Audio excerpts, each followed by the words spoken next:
Boom,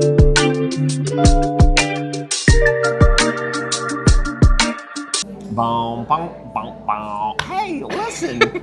That's what it's like. Yeah. So welcome to, I don't know, I guess this is a combo thing for Seymour from the Front Pew on the road edition, but also it is Scrambled. It's not Tiger's Tasty Tales because he's not here. So I'm thinking either Jason's Tasty Journeys or Austin's Tasty Adventures. Or the culinary adventures of A&J. Okay, we can go with that. That's kind of weird. I like how anything you do is called the culinary adventures. I think your trips to Taco Bell are more the culinary adventures of Jason. Yeah. Honestly, so we're recording this, A of all, it's opening day in baseball, which I believe should be a national holiday. Jason didn't even recognize that baseball starts today, but whatever. I knew the Sweet 16 started today, but that was about it. That's right. It does start today. Yeah. Not because Carolina's in it, but yeah, they're whatever. terrible. Sorry, we're not talking about that. But it also comes as our illustrious lead pastor and discipleship pastor are in Greece today. They woke up this morning in Athens, no power at their hotel. Yep. And since they're away, we figured, why not spend money and eat instead of actually doing work? And so this way we can call it work, but still eat a lot of food. So we are here in the great town of Sevierville, Tennessee, trying out. You know, last time we were in this building, it was Trotter's Barbecue. Yes, it was Trotter's barbecue, is closed. But I don't know if you remember, we came on a staff outing here, 3 years ago, something like that. Mm-hmm. Yeah, Tiger wasn't with us yet. No, Tiger wasn't. And they did, when it was Trotter's, they did these homemade fresh pork rinds. Mm-hmm. And Corey ordered some for the table, and they come out like still crackling and everything. And like he microwaved them. I can't think about this building and those pork rinds without seeing Bob Schultz's face. Yeah. When the pork rinds came out crackling, and his face lit up like probably similar to what it was like when Judy walked down the aisle. He was so excited about those pork rinds. Yep. And they were good too. They were pretty good. So, but here we are. But now it is Buffalo Breakfast Company. Yeah. Is that right? Yeah. Yes. Buffalo Breakfast Company. So we've heard a lot about it. Yeah. Hadn't tried it yet. Wanted to try it, so here we are. We've tried most everything in Seymour at this point, so we thought we'd venture out. And there's nothing as nice as this anyway. Yeah, and if you listen to the podcast very regularly, you know that we are all about food. All of us are big food connoisseurs, and so here we are checking out some breakfast food. So today's podcast will be in a few little episodes. Honestly, we were planning on recording it solid, but Shelby forgot the tripod, and there's only so long she can hold the camera steady. If the camera's already shaking right now, I can see it. This may wind up being, this is one of those you probably want to watch on YouTube, but if you get dizzy, just blame Shelby, and it'll be her. But she's laughing too much right now. She's getting a free meal out of the gig, so I guess it's not so bad, right? But we honestly don't even know what else we're going to talk about other than make fun of Corey and Tiger while they're gone. So like I say, we'll do this in a couple stages. We just ordered. We'll show you our food in a minute. Give you a little food review as well once it comes. But yeah, this is Seymour from the Front Pew today.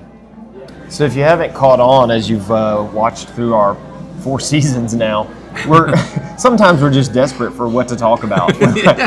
We ask all the time. We're like, hey, send us ideas. Nobody gives us anything. You know, we do want to talk about discipleship, and we dive into the Bible a lot, but also we recognize a lot of the feedback comes from the different episodes and the funny stuff. So today we were just kind of grasping at straws the whole time we were driving here for what to talk about. We wanted to make sure in today's episode we throw Corey and Tiger under the bus as much as possible since they're not here to defend themselves. But kind of one of the things we thought we'd talk about is just the opportunity both Jason and I have had to coach our kids. And kind of the role that has played. So, coaching as a dad and as a pastor, I think that's even more the complicated thing is in the public eye, you know you're a pastor. Yeah, So we can dig into that in a minute, maybe. But yeah, it's threefold, and then for us, we're coaching an MVP, but we have both coached and done things, and we watch our kids do things outside of MVP. So it's not just MVP, but on all scales, there's threefold. It's we are dad first. We are coaches in the moments that we're coaching our kids, but then also in all those areas, we are also pastors. And what are we putting out there? What appearance are we putting out with that, and the way we coach, and the way we parent, and the way we act with all of our kids? And so, I mean, the only thing that I've coached the boys in so far has been soccer.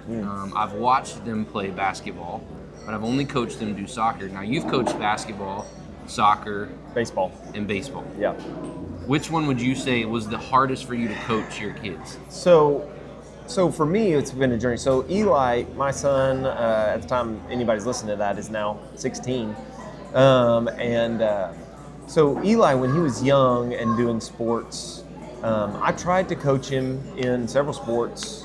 We did soccer, we did baseball, I feel like we did basketball. And just kind of quickly figured, kids are different. Every kid is different. And I am a very competitive person and have loved sports since I was, 4 or whatever. And so pretty quickly figured out Eli just really didn't love me being his coach. And I think we both kind of agreed. He felt like the correction aspect of being a coach just felt more kind of talking down to him than encouraging him, and so felt harsher from dad. Felt harsh. Yeah. So from coaching early on t-ball, I mean, I remember one of our first experiences when we first moved to Milan, where we moved here from. We moved in the spring, and when I accepted the job, one of the people at the church reached out and said, "Hey, does your son want to play t-ball on our team?" And we've got an opening. So we showed up, and it was like the first night after we moved to town. We had our first t-ball practice, and it was t-ball, and then we jumped in, and it was a lot more intense than what we'd been used to in Illinois, and a lot more competitive just for t-ball and aggressive. And it was a tough season. I remember all that, and I helped coach that. But anyway, going back to the question, Coach. Thank you. I don't know. Like when we moved here, we'd never played real soccer, and Everett wanted to jump into MVP. Yeah. And so just as much as I said Eli really didn't want me to coach, Everett's kind of been the opposite as he's grown up. He wants me to coach him in everything. Yeah. Even to the point now, right now, we're in the middle. Thanks, brother. Food is here, by the way, as you can see. Everett wanted me to coach in everything. Even now, as we're not in a season where I'm coaching him, he's wanting me to train him to do a triathlon this year. Yeah. So we've got him a bike, and we're going to ride bikes together all the time. So, and he kind of craves that. Hey, here's how you do better at this. Yeah. Here's how you do better at this. So, so it's been interesting. But to answer the question, I started at MVP. I didn't know anything about soccer, and actually kind of hated soccer. Now we're 4 years into coaching Everett, and I love coaching soccer. So much so that this year he's playing for the middle school, and I'm not his coach, and it's killing me. Yep. Because I've learned a lot about the game. I've learned to really like and appreciate it. Plus, he's pretty good at it, so it's hard to not coach that. But basketball was always what I started coaching basketball when I was 17, doing Upward. Yep. When I worked at the church I grew up in and would coach games, coach a team. I had a team of like U6 or kindergartners or first graders or whatever for basketball, and that was a lot of fun because like you can, if you're coaching well, you can see progress even over one season. But if you do it back to back, you see progress with kids for a long time. Then you just get to speak into trying to build kids' self-esteem and all this stuff. That's the part I really love, is to see how kids really come out of their shell over it. But for you, it's just been soccer. It's just been soccer, and the beauty for me has been that I think so far 3 of my kids I've coached. Now Tatum is still only 2 seasons in, I guess, but I think for Roman and Preston, they both loved me coaching. We've enjoyed it. It's gone well. Now Roman did have a season of soccer, MVP soccer, that I did not coach him, I wanted him to kind of do it, and he enjoyed that season with me not coaching, but he enjoys me. Now I'm coaching him again. Preston he only wants me to coach him. Now I'm trying to get him, he's got to get some other coaching experience and from whatnot. And I think for Tatum and Jackson, I think it's going to be a natural thing that they're going to want me to coach them because they've only seen me coach their older brothers. Yeah. Now we'll see how the dynamics change whenever their personalities start to come out and whatnot. But it's definitely is kind of a unique thing. But I've loved coaching them. Now soccer has always been something that I've played my whole life. Yeah. I mean, so I've known soccer very well, and so because of that, I think soccer is naturally the place that makes sense for me to coach my kids. Basketball, I think, would be a middle ground. But there are other sports, baseball, football. Those are sports that I don't think I would ever coach them because I know nothing about them. So it would be turning those reins over. I didn't know anything about soccer. Yeah, but when I started, the soccer of all of those sports, probably the easiest one to learn on the fly. That is true. I would say. That is true. Yeah, that's a valid point. It's interesting. So you are a basketball fanatic. Yes. But you played and love soccer, but you don't watch soccer at all, really. I watch soccer occasionally. Now, I played basketball. I played basketball my whole life too. Okay. But I was better at soccer. Soccer was the sport that I excelled in the most. And soccer's the sport that I had the opportunities to play college ball. That was never going to be a chance in basketball. But I've always been a basketball fanatic because growing up in North Carolina, that's what you do. You love basketball and you watch basketball. So because of that, I can teach them stuff about basketball, but I can teach them so much more about soccer and show them those things in a different capacity. Right. So soccer, let's dive into like what you like about coaching. Yeah. When whether it's your kids or all kids, like what do you enjoy about coaching kids? Not from the pastor side, as the dad and as the sports soccer enthusiast. fan, I would say. Yeah. So one of the things that I think for me that I have loved about soccer is I like being able to help a kid who is fresh into the sport, never played the sport, come to a point that he or she begins to love the sport. Yeah. I like that. I like making the sport fun, but also making it where you're progressing in your ability. And so even with like there's a difference now with MVP. Roman and Preston have excelled tremendously in soccer, but I've got them on teams sometimes with kids that first time they've ever played soccer, and so I'm doing a little bit of both, and I'm trying to make it fun for those who have known soccer and are doing really well playing, but then those who don't have anything. I like the ability to do that. I also just like soccer to me I know a lot of these sports are team sports, but soccer is one of those sports that it all revolves around the team. There is very little that is individually based. Right. And what makes, to me, the game of soccer a beautiful game is whenever it is played as a team sport. When it becomes no longer a beautiful sport is whenever I think it's a one-on-one matchup. That to me is not the way soccer is supposed to be played. It should be the ball is moving around the field and open space and all of that, and then you're moving to a place where you get a shot. And so I've loved watching that even with Roman and Preston over this last year. Really, is them going from loving the sport, now they're invested in it, to now their brains are starting to click and say, okay, how do I create this? How do I create something on the field that brings about what we want, but it opens the field up, and just watching them, how they orchestrate that and teaching them to orchestrate that is just fun to me, and I just enjoy that. That's funny because you said originally that what you liked is taking a kid who has never really played the sport and to introduce it. So what I found kind of the sweet spot of coaching, at least for me, was that beyond your first, when you already kind of have some of the basic skills down, especially I would say with basketball and with soccer, is to take a kid and go, okay, now let's understand how it's not just you're out there playing, but how the game works. So in soccer, it's really understanding the field, understanding positioning. In basketball, like this last year, taking kids who yeah, maybe they've played. Maybe they have some sense of understanding, but going into, okay, how does a zone defense work? How do I float that? How do I adequately approach layups that aren't I'm just shooting a layup? How do you read the defense to know how to go to a layup? How do you know how to run plays? All those kinds of things. That next level of getting that it is a game, it's a chess match with skill. That's been really fun for me in coaching to watch. And then for me, one of the fun things that I have loved in coaching, specifically I think my kids but not my kids. So I'm coaching I'm saying like as opposed to when I was 17 or whatever. I have coached at umpteen seasons of basketball and soccer now.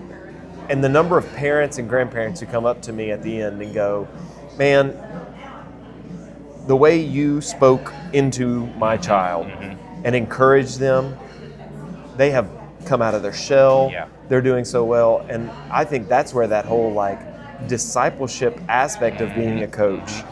Yes, I'm trying to teach kids about Jesus throughout the course of a season, trying to teach them a game, but I'm also trying to just be an encourager, like a lot of teachers are trying to be for their kids. That has a huge impact on why I love getting to coach my kids and stuff like that. Well, I think a good example of that too actually happened beginning of this season, and it's another reason I'm excited for this coming MVP season. But several seasons ago, I had a young man on my team. Who was great. He was doing really well. I was like, this kid, I think we were in the U8 league somewhere around there, but he was doing fantastic. I was like, this kid's gonna be he's gonna be a baller. Well, the next season he comes back and an illness had gotten a hold of him, and something had taken place with him that really kind of affected his body in a traumatic way, and that was a ministry season to where I'm still coaching a team, but I'm also trying to minister to this young man and his family, and just wanting him to be out here on the fields, something that he was grasping a hold of to try and to continue to play and to continue to try and be a kid playing a sport that he wanted to play. And there was some heartbreaking moments in that season of watching him and him struggling, fighting against his body. I would say his body fighting against him in a lot of ways. And so there was some struggles there, and shed some tears with mom and dad, shed some tears with him on the field and whatnot. And it had been a couple seasons that I had not seen him out of the fields for a couple seasons. And the first day of practice, I went out there and I was looking at some of the teams, and this young man was out there on the fields again, running around, playing, enjoying life. And the cool part for me was I saw his mom was over on the side of the field talking to his mom. And while I was talking to his mom, he's in the middle of practice. And as he's in the middle of practice over there, I think he turned around, and his mom had already said, he was asking, am I going to see my coach? And I don't know if he's going to be there or not and whatnot. And so I'm not coaching him this season, unfortunately, but it was one of those cool moments that in the middle of his practice, he turned, looked at me, we kind of locked eyes. He saw I was talking to his mom. He stopped everything he was doing in practice, ran to the sidelines, gave me a big old hug, and I just lost it. I mean, and that is, like, for us, obviously, we are competitive people. Like, we enjoy the competitive nature of sports. I don't know what you're talking about. And we really have fun with that, and we want to win, and we want to do good. But those moments are the moments when you're like, this is what coaching is about. This is what it really comes down to, and this is what makes it meaningful for us, and especially in a ministry, a sports ministry, if you will, like what we're doing. So I think that's the exciting part of that. So that's just a cool little experience. I think that is cool. Evaluates that. We'll talk about the food. I was going to say, we'll talk about pastoral side here in a minute. And then we'll eat. In case you're here for the non-Tigers Tasty Tales. So what'd you get? I got the pimento cheese. Well, no, I don't remember what it was called now. I don't even know what it was called. Yeah, something. But it's a pimento cheese biscuit. Pimento cheese biscuit with some fried chicken, gravy, eggs, and bacon. That's some done bacon right there. Yes, it is. And I got like a stuffed, like it's a waffle with sausage in it. Yes. And eggs and a chipotle hollandaise, which we're going to add hot sauce to, I'm sure. Which looks good. And then Shelby got some kind of, I don't know, it's got shrimps on it. Pimento cheese. Oh, and fried green tomatoes. That's what it is. And grits. And then for the table, we got something sweet. It's a stuffed French toast with blueberries and coconut cream in the middle and stuff. So we're going to devour this. And we're going to pause the video because Shelby, we'd just be being mean if we started eating and she had to watch us. And you'd be hearing the chomping of our... That's right. That'd be nasty. To be continued. Okay, so as we wrap up, I guess this will be section 3 of the podcast. Do we need to do this first? We demolished the food. Yeah. Tiger's tasty tales in his absence. So we need to do stripes. Since he is not here, I will grade this on a stripe scale. On his behalf. On his behalf, just to make him mad when he listens to this. I'm going to give it a 3, 2.5 to 3 stripes. Good. I think it probably is better if you come at certain times and probably. But good. Yeah. 3-ish stripes. Yeah. I would say that I really liked the pimento cheese biscuits with the chicken. Yeah. Bacon, way too done. Yeah, it was crispy. Was not a fan of this. And this is like, there's moments of this that I like, and the coconut. I think we've decided that the coconut cream is. We are not the biggest fan. I didn't try Shelby's because it's got grits in it. And I didn't try Shelby's either because grits are disgusting. I would probably give it a three stripes is probably right. 3 stripes. I think 3 stripes is right. Definitely worth trying. Yeah, it's good. Definitely worth trying. And there's a lot of stuff on the menu. Yeah. To try. So I think there should be a lot of other. And they roast their own coffee. That's we came at lunchtime, so else I would have tried their coffee for sure. Yeah. I have been, just as a Seymour resident now, downtown Sevierville, and it's a little it's makeover that's happening. Yes. There are people everywhere down here, and there are a lot of restaurants, and a lot of them are really good. Yep. Definitely worth trying when you're over this way. This is a nice little place. Yeah, it's busy though. You can't find a place to park now. No, you can't find a place to park.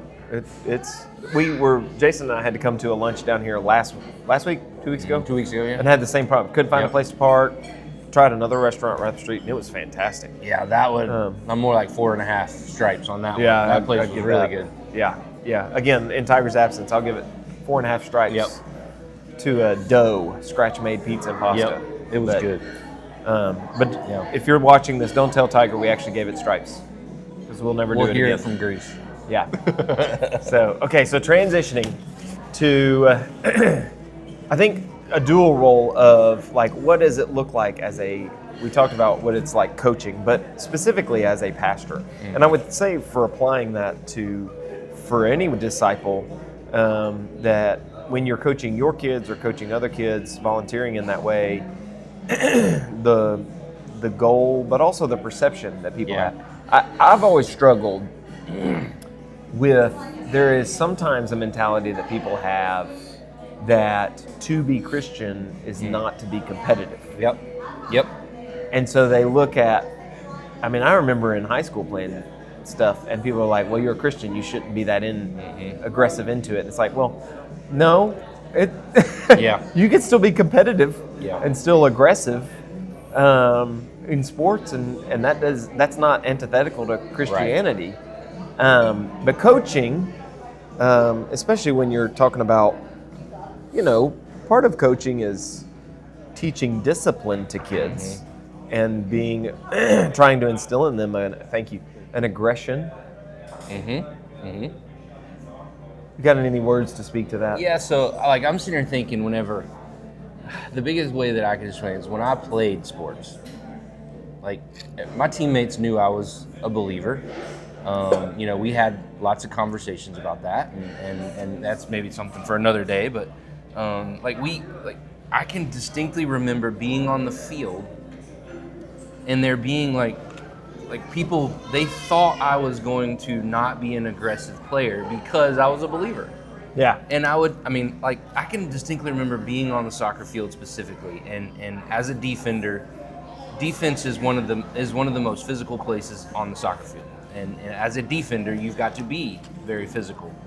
And I could easily remember having conversations with players that I was going up against, and I'm sitting there and I'm just chatting up with him, and just having conversations while the ball's on the offensive half of the field, And but when the ball came to our side of the field, I can just, that same player that I'm chumming it up with, put him on their tail. Yeah, right. But then kicking the ball away, and then my next step is to lift my hand down and pick them up off the like there is a balance. Like I can be kind and loving but also be aggressive and physical when it comes to sports. And like I try and teach my kids that. I know we've talked about that with Everett. Like I think I made the comment, I'm like, he's got to lose some of that niceness a little bit. And I think that's okay.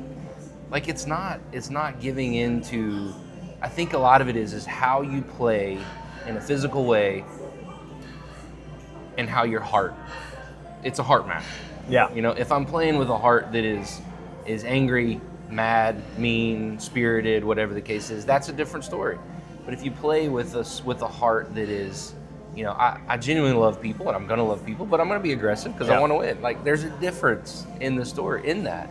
And I think, like you said, I think there's a lot of people that when you go to coaching, they have that mindset and they think, like we have a lot of coaches from our church that are incredible believers and incredible men and women of the Lord that, man, they're spirited from the sidelines. And that's okay. Like it's okay to be spirited. And we've talked about that to some of our coaches. It's okay to be spirited, but we also have to represent Christ. And in the way that we do that. And I think there is a balance that we can find in that. But I think, like you said, there's so many times, hopefully our podcast is something that has helped with this over time, that a lot of people have the mentality of a pastor and what a pastor is supposed to be and the come to our house for a while and break that down. Pedestal that sometimes we get put on. That we are all very honest to say, don't put me on that pedestal. Yeah. I don't deserve to be on that pedestal because of a title that I have. I think the same is true when it comes to sports. And you know, is there a line that I think that we have to uphold and a standard we have to uphold? Absolutely. I'm not saying that you know all that goes out the window, but I think we can do that and we are going to mess up. I have messed up from the soccer field and gotten a little too heated at times, and I have to apologize. And I think there's moments that we have to do that too and show that. But yeah, it is a fine balance that I think we have to maintain. I don't know about for you. I think for me, being a dad brings a whole nother element into that when I'm coaching my kids, because I think sometimes my spirit, when I get so aggressive and spirited as a coach, it is more because I'm wanting, it gets directed towards my kids, because I want my kids to listen, I want my kids to do the best they can. And those are the moments, if my kids weren't involved, I don't know that I would be as spirited with other players. I think I would still be spirited, but maybe not to the level that sometimes I can rise with my own kids. And so I think there's a balance there with all that. But yeah, and so I'm a pretty loud person, and I'm a even louder coach. You know, in that you do holler at your kids maybe even louder. Yep. So people could perceive that as harshness, but I think in that it's also a displaying affection just as much as you display criticism. But I think what I've really tried to do, maybe I'm not the best example, but what I'm trying to do is to also do that with all the kids on the team. Yeah. Is that they understand, okay, I'm gonna get on to you when you're not doing the right thing, but also I'm your biggest fan, and I'm going for you to grow as a player. I love you, support you. Right. That's why I want to push you. And I think that's what a lot of kids are craving from coaches that they don't get, because all of us have had plenty of, if you've played any sport or activity or whatever, you've had plenty of coaches who did not get a sense of approval and love from those coaches, and those were generally the coaches you didn't like. You know? And so now you made the comment earlier, we'll circle back to this. You made the comment that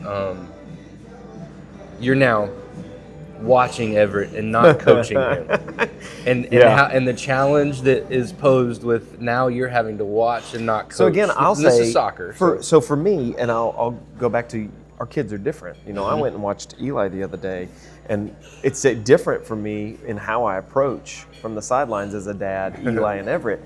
Because Eli, I have recognized, he really just loves the encouragement. Yeah. And so when I'm at his events, I'm just cheering him on. Yeah. Just, hey, that's great. That's great. Yeah. That's great. And he kind of sees his own flaw and gets mad at himself. So if I'm just piling on to that it makes it and saying, worse, hey, yeah. man, you missed that shot. Yeah. That doesn't help him. So I adjust that.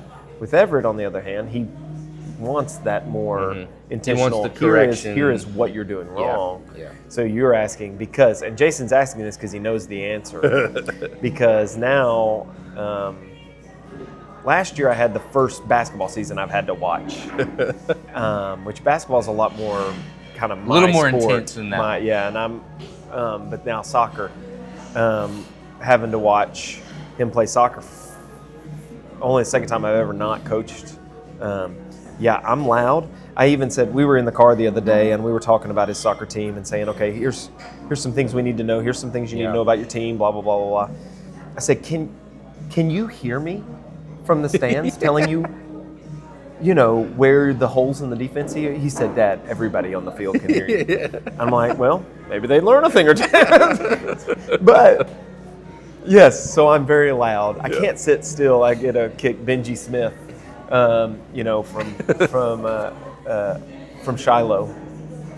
We've been in soccer seasons together a couple times. He's the same. He can't sit still. Yeah. He can't just sit there. He's just constantly pacing during the games, and I'm the same. I'm okay, honestly, if Everett's not everyone in in the game. But when I Everett's noticed in, that. Yeah.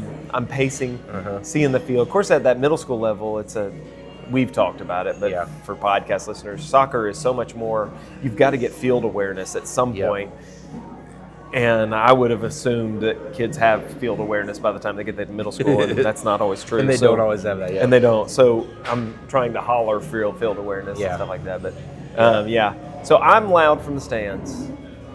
You have not had a season where you've really watched. I watched basketball season this year. That's true, but it was a little their first different. season. It's their first season. It was hard. There were moments that I wanted to say something. And towards the end of the season, I found myself saying more. And like, it was funny because, again, we played Upward up here. It's First Baptist of Sevierville. So, again, not necessarily, we're not talking high competition basketball, but it was a first opportunity, first chance for them. But, there were moments like if Preston wasn't on the court, he was sitting out. A lot of times he would try to run to the bathroom real quick. And I found myself, I would run to the bathroom with him so that I could, hey, here's Coach what him you up. need to do, this is what you're doing, and just encourage him too. So side note, that's part of what drives me nuts about soccer. In basketball, you see, I'm going to call a timeout, and I can pull my team together and I can say, oh, here's how we adjust. In soccer, you can't call a stinking you can't timeout. call a timeout. It drives me nuts. Yeah. Now, I will say there was one season that I was able to watch Roman, and even last year, Roman had an opportunity to play on your team. And I did pretty good. That I was able just to watch and kind of see that. I am curious to see how that will transition when I'm in the stands watching them like playing school ball, how that's going to that's going to change. You will not like it. And that will be a different dynamic. Now, here's where I think that will matter is if I'm out there seeing them do the things that I've taught them to do, I'm like, good, you're good. But if I see them do the things, opposite. I'm like, that's not what I taught you. That's not what I taught. Thanks, buddy. If they do the things I taught them not to do, then they're going to hear me from the stands. I'm probably going to say something to that. Now, when we talk about hearing from the stands, even as loud as I am, there is no one that is quite as loud from the stands as Pastor Court. Not at all. In fact, he's gained kind of a reputation in Seymour on the soccer field when it was his boys playing soccer. Yeah. So even now. So years ago, I mean, this was early on when they came. Seymour was playing at Pigeon Forge, and Caleb and Bennett were on the team. And I remember we went, it was at Pigeon Forge, went to it, and I can distinctly remember, I mean, he got real heated in that one. And it's the only one that I've been to that he got heated that Melody was like, you need to be quiet. Which that was quite an experience. And I'm just kind of sitting there smirking, sitting there just kind of laughing at him. But this year we went to Seymour was playing a game. The high school was, and Corey has nobody on the field. He's got no kids of And his so are playing soccer. He shows now. up, and so I'm like, this is gonna be a different Corey. Nope, the same Corey. Hollering. I got a good laugh out of that. And in fact, I think I remember hearing some of the parents make the comment, "We've missed you." That's funny. Yeah, so yeah, he definitely can get heated in him, and many refs, I believe, have taken the brunt. They know that preacher came. And Melody, bless her heart, she's so funny to watch when it's going on, too. So yeah, but yeah, coaching, parenting, it's a, and I have talked about my boys. I'll also throw in there. I coached Nora soccer last year, and she was just trying it out, and that's also delicate with her because we got in like one practice in, and she's like, I want to quit, and I'm like, you can't quit, I'm the coach, like you can't. You're playing, you wouldn't be allowed to anyway, but you really can't now. And so getting her in the game, it's hollering at her from the sidelines like, just go after the ball, just go. It's again, all kids are so different, so any of what we're saying is going to be different for each person and for their kids. But I think again, keeping the overarching goal of speaking life into kids. No matter where you are. Maybe not speaking life into refs in Corey's case, but just always keeping those things encouragement. And what a mission field it is. The sports, I think in general, just are. Especially when you look at how many kids these days just are lacking identity, are lacking confidence, and I think sports is one of those great doors to open conversations about Christ with kids is. And so whether it's MVP or Upward, or even if you're going into school leagues or whatever, that's a huge tool to speak into kids that are not walking in the doors of our church, and to really encourage them and build them up so that they can tell, again, the whole goal is for them to say, something's different about my coach. That was one of the things that maybe a shout out to Upward up here at First Baptist Sevierville, that we were doing that season this year, and they give out stars at every game, and usually they're best defender and best offensive player, or most scorer, or whatever, best sportsmanship, all different kinds of stars, and some and those are, I get those are kind of like the everybody gets a trophy kind of thing. I get that, and I'm not knocking that, but it was interesting, watching my boys. Preston was the best one on his team, and I knew it was, and he knew it was. But they have one star that was the Christ-like star. And I can distinctly remember that when the game that he got the Christ-like star, he was the proudest of anything that he had gotten the whole season. And that was a proud dad moment of, he gets this. Like, he understands that, yes, I want you to succeed. I want you to do good on the soccer field and play well and play up to the best of your ability. And that was kind of something I kept having to kind of coach him on a little bit. But when he got that Christ-like star, it was like, I know Dad's going to be proud of me on this one. And then Roman, when he saw that Preston got the Christ-like star, that was like halfway through the season. And then as you're kind of going on a little bit, they're kind of making this kind of back and forth. They're always kind of competing with one another a little bit. And the very end of the season, Roman got the Christ-like star the last game. And for him, awesome. It was one of those moments. Is like, even for him, he was thinking the same thing. And I love that I think we're coaching our kids, not just our individual kids, but any of the kids that we're coaching. It's helping them to see, yes, we want this, but this is the most important thing. That we want you to succeed and be the best that you can be on the soccer field or on the basketball court or on playing baseball, whatever it is that you're doing. We want you to be the best that you can be. But at the end of the day, your identity is Christ. And what does that look like? The other aspect I would say is that I was having a conversation with a former MVP coach, and his kids are not playing right now, but I was having a conversation with him, and he's got 3 kids, and two of his kids are really good. One of his kids was not as good.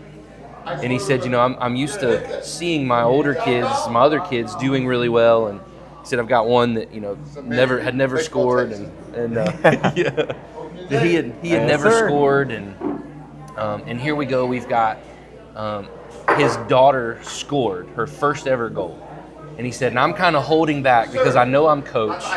And he said, and then I just realized, like, why am I holding back? Like, that's my daughter, Yeah. and she just scored her first ever goal. Like, I'm gonna be excited for her on Yeah. that. And I told him, I said, yes. Like, there's no reason that you shouldn't be excited about that and have that moment. And he said, even one of the coaches was saying, like, you need to calm down. I was like, no, this is my daughter. I'm gonna be excited about this. I was Yeah. like, absolutely, man. Celebrate like, the that's victories, exactly man. the way we should be. And I think it is an opportunity. We have to be careful as parents. With all this being said, I think we also need to throw in the mix that as parents, we need to be careful, because if we're not careful, sports becomes can the idol. oftentimes be Yes. the one place that our kids see the worst come out in us. Yeah. Either us being angry, us being mad, us being frustrated, whatever the case is, they can see the worst come out in us whenever we're in those moments. And I think that's a good check for us, is to understand and to recognize that, even in the heats of these moments, that's when the true self is going to come out. That's when the true heart is going to come out. And I need to be careful at what that looks like and what that is. And maybe it's an opportunity to self-reflect sometimes at what is coming out and what does that mean and look like. And but I've seen a number of kids, with all the good that we've said, I've seen a number of kids be absolutely beat down By the way their parents. And I'm looking at those parents. Agreed. I'm like, there's no need for that. reason for Yeah. that, and that is the hard part sometimes. And there's moments that sometimes I'm right on the cusp. If I'm not careful, that I could be that, and I have to check that and keep that in check a little bit too. And so, but it's a fun element of life, fun element of ministry that we get to do too. And I like the fact that we can bring those two things together and do ministry. And I encourage my boys, will encourage anybody that is playing sports. We talk about mission fields. Man, the sports fields, the courts, those are mission fields. Yeah, huge. Huge mission fields that we're putting our kids in, and hopefully we're putting our kids in intentionally. Right. To say, we want you to do well, we want you to succeed, because I would say the more you succeed, the better opportunity you have to speak into your team.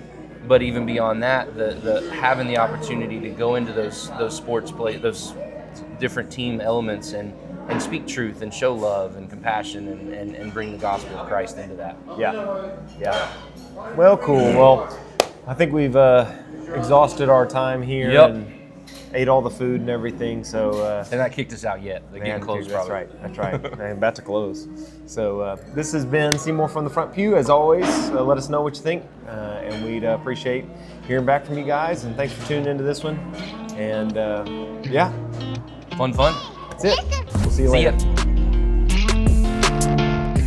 Thank you for listening to Seymour from the Front Pew. Our sole desire for this podcast is to glorify God by educating and encouraging His body. If you would like to learn more about anything you've heard today, feel free to reach out by email at staff@seymourfbc.org or by visiting our website at seymourfbc.org. If you're located near our community and do not have a church home, come worship with us at 10:15 a.m. on Sunday morning. Until then, we pray God's richest blessings on you and yours as you love God, love others, make disciples, and live the life.